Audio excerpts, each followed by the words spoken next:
हाँ जी नमस्कार, कैसे आप? मस्त एकदम। आज अपन बात करेंगे chapter metals and non metals के important topic chemical properties of metals के बारे में। केमिकल प्रॉपर्टीज ऑफ मेटल के बारे में सबसे पहले अपने को पढ़ना पड़ेगा रिएक्शंस ऑफ मेटल। आज के इस वीडियो में क्या पढ़ने वाले हैं, क्या क्या टॉपिक है वो आप देख लेंगे। रिएक्शन ऑफ मेटल पढ़ेंगे। रिएक्शन ऑफ मेटल किस किस के साथ होगी, पहली बात करेंगे reaction of metal with air के साथ। दूसरी बात करेंगे रिएक्शन ऑफ मेटल किसके साथ, एसिड के साथ। तीसरी बात करेंगे reaction of metal with salt solution, किसी भी मेटल का सॉल्ट सॉल्यूशन के साथ उस मेटल की रिएक्शन क्या होगी। नेक्स्ट अपन बात करेंगे रिएक्शन ऑफ मेटल किसी नॉन मेटल के साथ रिएक्शन देखेंगे। और उसके बाद एक छोटा सा टॉपिक आएगा आपका आयनिक कंपाउंड। क्या आएगा? आयनिक कंपाउंड क्या होते हैं उसके बारे में डिटेल में पढ़ेंगे और इसके अंदर इसकी प्रॉपर्टीज ऑफ आयनिक कंपाउंड के बारे में पढ़ेंगे। क्लियर? क्या क्या पढ़ने वाले हैं पता चला? स्टार्ट करें धीरे धीरे। चलो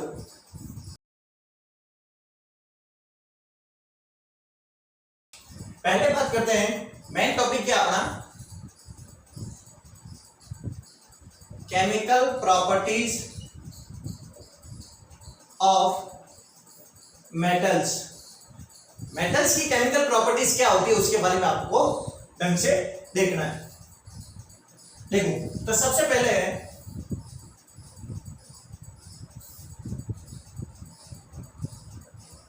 reaction of metal with air. Air का सेंस है इसमें ऑक्सीजन, कि मेटल ऑक्सीजन के साथ कैसे रिएक्ट होगा। तो देखो कोई भी मेटल एयर के साथ रिएक्ट होकर क्या बनाता है, उसका ऑक्साइड बनाता है। एयर में क्या होती है ऑक्सीजन, ऑक्सीजन मेटल्स के साथ रिएक्ट करके क्या बनाता है, मेटल ऑक्साइड। क्लियर है? तो क्या सारे मेटल ऑक्सीजन से रिएक्ट करते हैं? हाँ करते हैं, लेकिन कोई कोई मेटल्स ऐसे होते हैं जो बहुत भयंकर एयर से रिएक्ट करते हैं, इसलिए उनको क्या कहां रखा जाता है, एक ऐसे स्पेसिफिक मीडियम में रखा जाता है ताकि वो एयर के कांटेक्ट में ना आए, जैसे कि सोडियम एंड पोटेशियम। क्लियर? इसके बारे में बात करें, देखो metal combine with oxygen to form their oxides. Metal oxygen के साथ रिएक्ट करके क्या बनाता है, उसका ऑक्साइड बनाता है। जैसे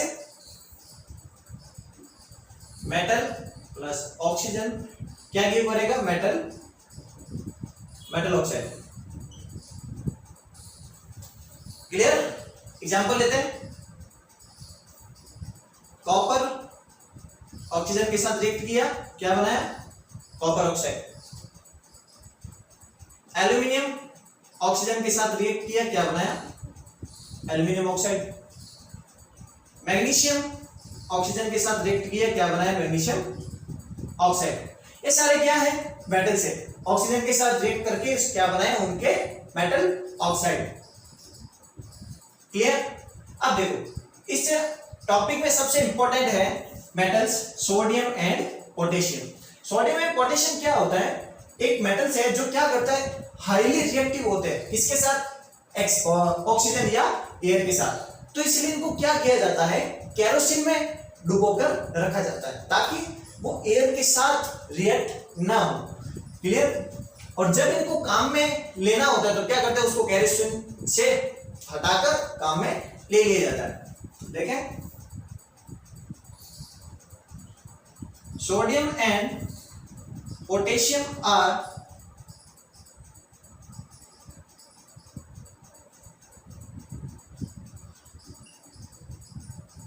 vigorously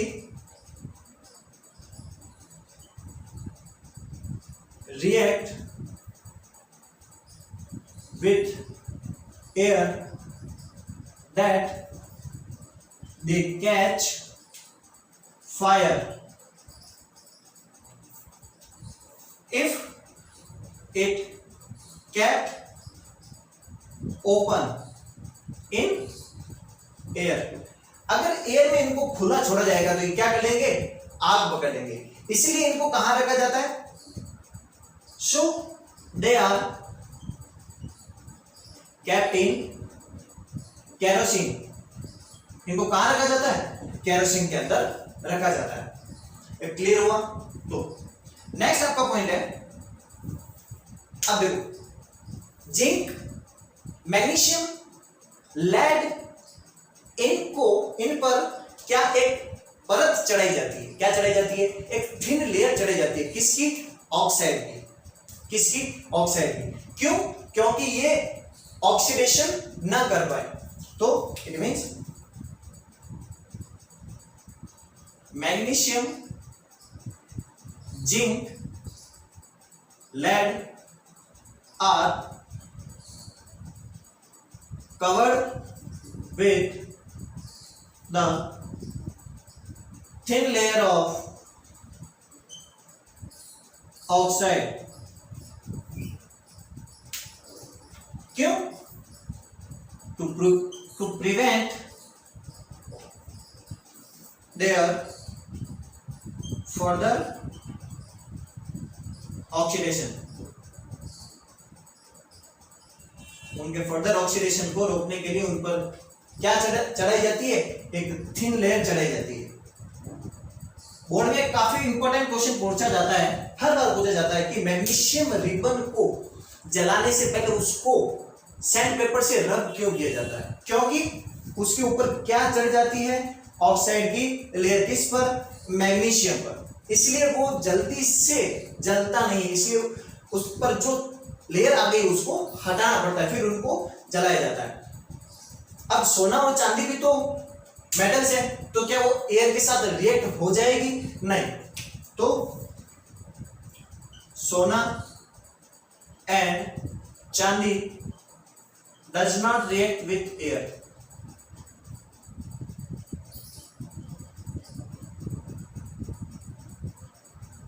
ऐसे अगर सोना और चांदी एयर के साथ रिएक्ट करते तो इतना महंगा नहीं बिकते ये। क्लियर, क्लियर हुआ पहला किसका, reaction of metal with air. Clear. एक कॉन्सेप्ट है छोटा सा, एम्फोटेरिक ऑक्साइड, नोट कर लो यहां तक, आगे चले।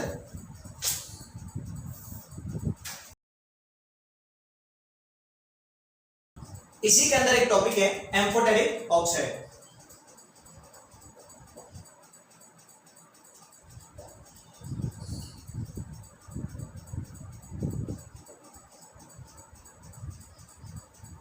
एम्फोटेरिक ऑक्साइड क्या होता है, देखो ऐसे मेटल ऑक्साइड जो क्या हो, एसिड और बेस दोनों के साथ रिएक्ट करता हो और क्या बना दो, सॉल्ट एंड वाटर। तो ऐसे मेटेलिक ऑक्साइड जो एसिड और बेस दोनों के साथ रिएक्ट करके क्या बनाता है, सॉल्ट एंड वाटर, उनको क्या बोलते हैं, एम्फोटेरिक ऑक्साइड। ठीक है। Those metallic oxide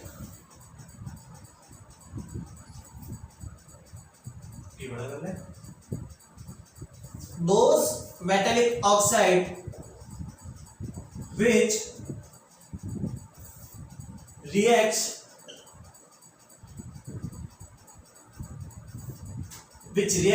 with both acid as well as base to form salt and water are called amphoteric oxide। तो ऐसे ऑक्साइड जो एसिड और बेस दोनों के साथ रिएक्ट करके क्या बनाता है, सॉल्ट एंड वाटर, उनको उन ऑक्साइड को क्या बोलते हैं, एम्फोटेरिक ऑक्साइड। जैसे एग्जांपल लूं मैं Al2O3 का, एल्यूमिनियम ऑक्साइड का, HCl के साथ रिएक्ट करेगा, क्या देगा, AlCl3 प्लस वाटर। अब ये कहीं एल्यूमिनियम ऑक्साइड बेस के साथ रिएक्ट करेगा, NaOH, क्या देगा, sodium aluminate, NaAlO2 plus water. तो इन ऑक्साइड को क्या बोलते हैं? Amphoteric oxide. क्लियर हुआ? अब जो मेटेलिक ऑक्साइड है, इंपॉर्टेंट पॉइंट है, लिखना चाहो तो लिख लो। जो मेटेलिक ऑक्साइड होते हैं वो बेसिक होते हैं नेचर में। कैसे होते हैं? बेसिक होते हैं नेचर में। क्लियर? नेक्स्ट बात करें दूसरा क्या है रिएक्शन अपनी मेटल्स की? Reaction of metal with acid. ठीक है? Reaction of metals with acid. अब मेटल एसिड के साथ कैसे रिएक्ट करता है? देखो, जब मेटल एसिड के साथ रिएक्ट करता है तो salt and hydrogen gas release करता है। क्या करता है? सॉल्ट देता है और हाइड्रोजन गैस रिलीज करता है। ठीक है? Metal reacts with acid and gives salt and hydrogen gas। देखें, metal plus acid, salt plus hydrogen gas. Clear हुआ? एग्जाम्पल है, एग्जाम्पल देखो, Fe plus HCl, FeCl3, FeCl2 sorry, plus hydrogen gas. दूसरा magnesium plus HCl, metal acid के साथ react करेगा तो magnesium chloride plus hydrogen gas. Zinc ले लो, zinc plus HCl, zinc chloride plus H2। Clear हुआ? क्या देता है? Salt and hydrogen gas, salt hydrogen gas, salt hydrogen gas. Clear हुआ? ये आपका दूसरा कॉन्सेप्ट था किसका? Reaction of metal with acid. Clear हुआ? तीसरी बात करें, तीसरे कौन सा है reaction? Reaction of metal with solution of other metal salt. कि एसिड किसके साथ रिएक्ट करेगा? किसी सॉल्ट सॉल्यूशन मेटल, किसी अदर मेटल के सॉल्ट सॉल्यूशन से। क्लियर? हटा देंगे।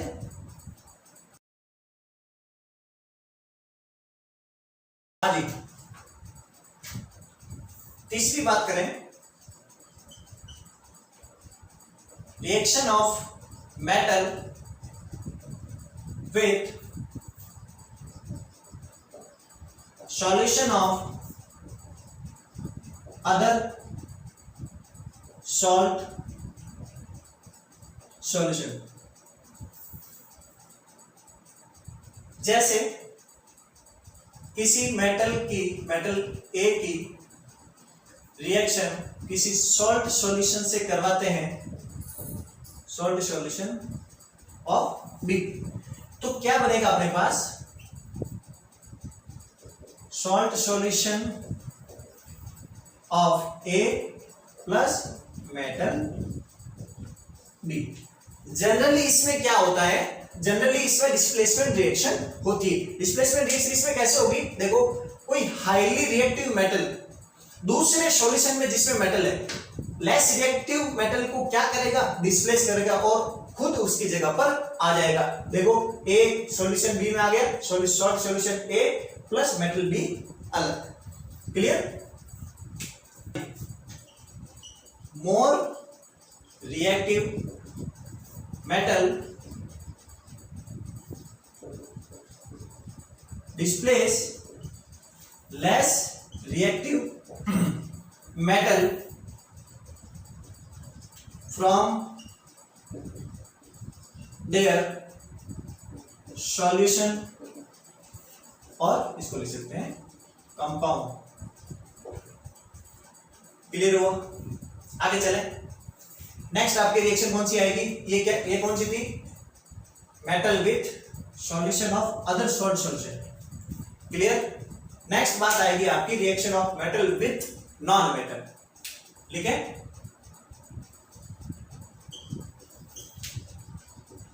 Reaction of metal with non metal. अब देखो मेटल की नॉन मेटल के साथ रिएक्शन देखो, कोई भी एलिमेंट रिएक्टिव क्यों होता है? क्योंकि रिएक्टिविटी ऑफ एलिमेंट की एक टेंडेंसी है, क्या टेंडेंसी है कि अपने वैलेंस शेल्स को कंप्लीटली फील करना, इसलिए वो क्या होता है? रिएक्टिव एलिमेंट होता है। जैसे कोई भी एलिमेंट है वो रिएक्ट क्यों करेगा? जब वो स्टेबल होगा तो रिएक्ट करने की जरूरत क्या है? अगर स्टेबल नहीं है तो क्या करेगा? वो रिएक्ट करेगा। क्लियर? देखते हैं कैसे, देखो लिख ले थोड़ा सा। Reactivity of elements is the tendency to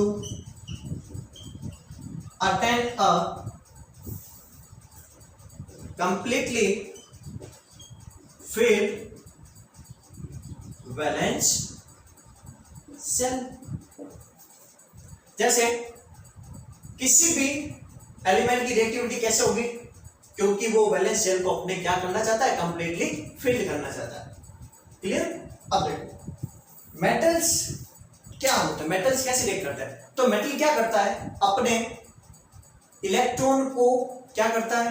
त्यागता है। क्या करता है? इलेक्ट्रॉन को डोनेट करता है। क्यों? क्योंकि वो कैटायन बनाएगा और स्टेबल हो जाएगा। सिमिलरली नॉन मेटल क्या करते हैं? इलेक्ट्रॉन को गेन करते हैं अपने वैलेंस शेल में। क्यों? क्योंकि उनके वैलेंस शेल क्या हो जाए? कंप्लीटली हो जाए और आउटर मोस्ट में इलेक्ट्रॉन आउट हो जाए और स्टेबल हो जाए। तो लिखे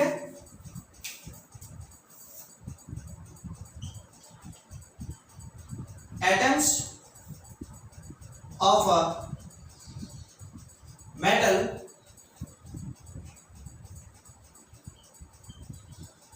donate electron to form cation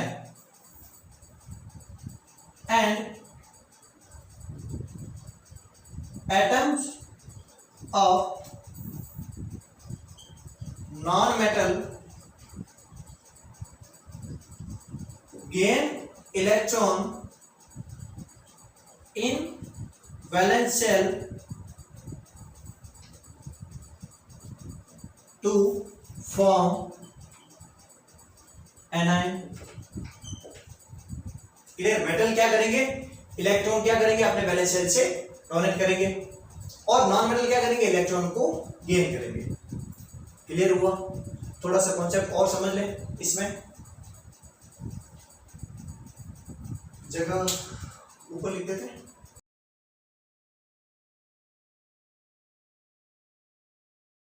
देखो मेटल अपने पास सोडियम मेटल है, कितने नंबर पे होता है? 11 नंबर पे।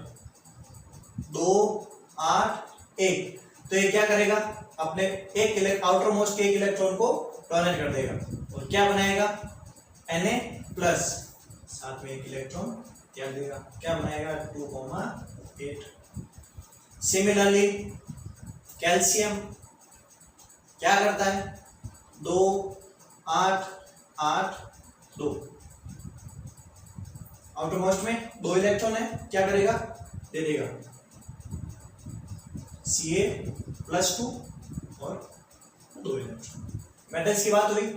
अगर बात करूं नॉन मेटल की, तो वो क्या करेगा? इलेक्ट्रॉन को गेन करेगा। क्लोरीन की बात करें, कितने नंबर पे होता है? 17 नंबर पे। 2,8,7 इलेक्ट्रॉनिक कॉन्फ़िगरेशन इसका 287। क्या करेगा? इलेक्ट्रॉन गेन करेगा और Cl- बनाएगा और 2 8 8 इलेक्ट्रॉनिक कॉन्फ़िगरेशन। बोलो भाई, क्लियर है? नेक्स्ट बात करें आपके ऑक्सीजन की। ऑक्सीजन का इलेक्ट्रॉनिक कॉन्फ़िगरेशन क्या होता है? 2,6। अब इसके आउटर मोस्ट में 2 इलेक्ट्रॉन कम बढ़ रहे हैं तो क्या करेगा, 2 इलेक्ट्रॉन को गेन करेगा और क्या बनेगा O-2। इसका आउटर मोस्ट में इलेक्ट्रॉन 2,8। बोलो भाई, क्लियर है। अब आपने 9th क्लास में लेविस डॉट स्ट्रक्चर को ढंग से पढ़ा होगा, तो मैं 3-4 लेविस डॉट स्ट्रक्चर बना देता हूं, उसमें समझो कि डॉट स्ट्रक्चर कैसे काम करती है, कोई मेटल नॉन मेटल के साथ रिएक्ट कैसे होगा, उससे पहले आपको क्या पढ़ना पड़ेगा, लेविस डॉट स्ट्रक्चर। देखिए लेविस डॉट स्ट्रक्चर ले लेते हैं, जैसे लिथियम, एल्यूमिनियम ले लेंगे, ऑर्गन ले लेंगे और क्लोरीन ले लेंगे। लिथियम आउटर मोस्ट में कितने इलेक्ट्रॉन, 1, इलेक्ट्रॉनिक कॉन्फ़िगरेशन 2,1, के सेल्स में इनके 2 इलेक्ट्रॉन, एल में 1, तो लिथियम की डॉट स्ट्रक्चर ऐसे कुछ होती है। एल्यूमिनियम 283, के एल एम 283, आउटर मोस्ट में 1, 2 और 3। आर्गन के आउटर मोस्ट में 8 इलेक्ट्रॉन होते हैं, के एल एम 2, एल में 8, एम में 8, तो ऑर्गन 1, 2, 3, 4, 5, 6, 7, 8। आउटर मोस्ट में इसके तो 8 इलेक्ट्रॉन कंप्लीट है ना, तो देगा ना लेगा, क्योंकि ये क्या है, स्टेबल है। अब क्लोरीन की बात करें तो 287 इलेक्ट्रॉनिक कॉन्फ़िगरेशन, तो के सेल में कितना होगा, 2, एल में कितना होगा, 8, एम में 7। तो लेविस डॉट स्ट्रक्चर बनाए, इसकी Cl के आउटर मोस्ट में 7, तो 1, 2, 3, 4, 5, 6 और 7। क्लियर है, कोई डाउट यहां तक, हटा दे इसको।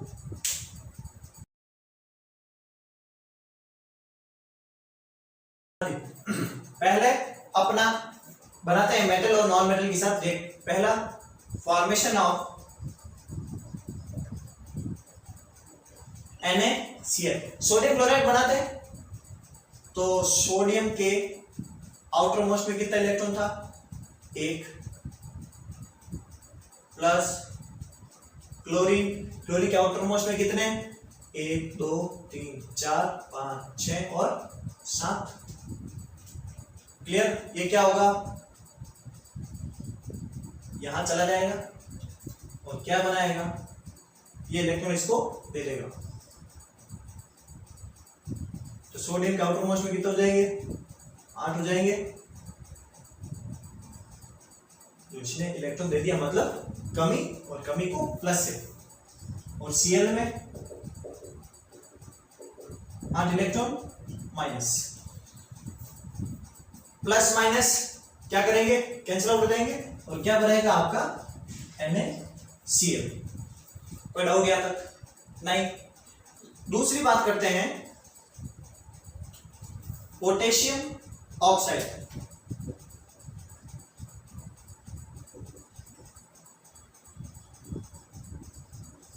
पोटेशियम ऑक्साइड कैसे बनता है, तो पोटेशियम के इसके आउटर मोस्ट में 1 इलेक्ट्रॉन ऑक्सीजन लेना पड़ेगा, 1, 2, 3, 4, 5, 6। अब देखो पोटेशियम के पास तो 1 इलेक्ट्रॉन है देने के लिए, ऑक्सीजन लेना चाहता है 2, तो क्या करूं मैं, 1 पोटेशियम एक्स्ट्रा ले लेता हूं, 2 पोटेशियम लूंगा तो 2 इलेक्ट्रॉन इनको मिल जाएंगे, किसको, ऑक्सीजन को।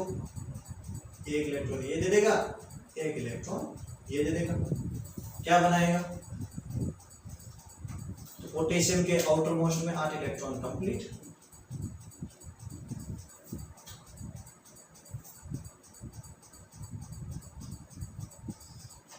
और ऑक्सीजन के आउटर मोस्ट में भी 8 इलेक्ट्रॉन कंप्लीट। इसने 1 दिया और पोटेशियम है कितने, 2, इलेक्ट्रॉन कितने दिए, 1, ऑक्सीजन ने कितने लिए, 2, क्लियर। अब ये क्या होता है, क्रॉस होता है, 2 इधर आ जाता है प्लस, तो क्या बनेगा 2 इधर K2 O। बोलो भाई।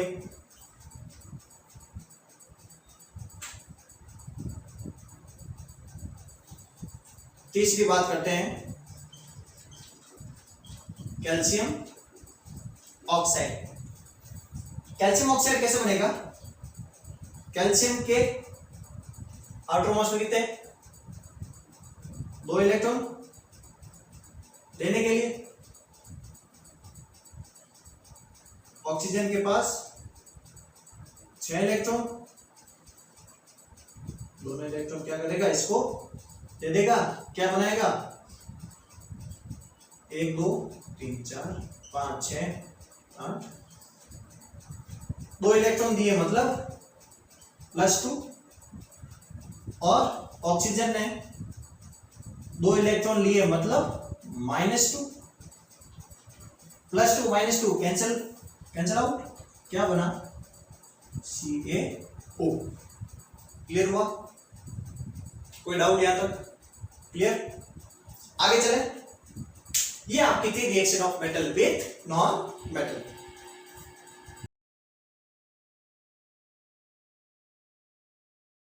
हाँ जी, नेक्स्ट अपना टॉपिक है आयनिक कंपाउंड। आयनिक कंपाउंड क्या होते हैं, ऐसे कंपाउंड जो ट्रांसफर ऑफ इलेक्ट्रॉन से बने होते हैं, मेटल और नॉन मेटल के। The compound formed by the transfer of electron from metal to a non-metal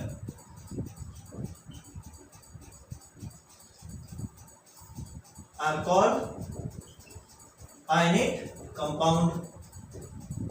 तो ऐसे कंपाउंड जो ट्रांसफर ऑफ इलेक्ट्रॉनों से बने होते हैं, किसमें, मेटल टू नॉन मेटल, क्या कहलाते हैं, आयनिक कंपाउंड। अब प्रॉपर्टी की बात कर लें, property of ionic compound. Ionic compound की प्रॉपर्टी क्या होती है देखते हैं। पहला, इनकी मेल्टिंग पॉइंट और इनका बॉइलिंग पॉइंट सबसे ज्यादा होता है, किनका, इनका। दूसरा, क्या ये सॉलिड होते हैं और हार्ड होते हैं। तीसरा, ये वाटर में सॉल्युबल होते हैं और प्रेजेंट किसमें होती है, क्रिस्टलाइन फॉर्म में। चौथा, ये इलेक्ट्रिसिटी कंडक्ट कर सकते हैं लेकिन मॉल्टन फॉर्म में या सॉल्यूशन के फॉर्म में, लेकिन सॉलिड फॉर्म में ये इलेक्ट्रिसिटी पास नहीं कर सकते। तो लिखे पहला point, high melting point and boiling point.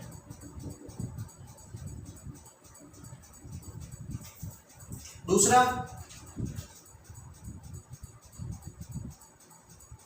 They are solid and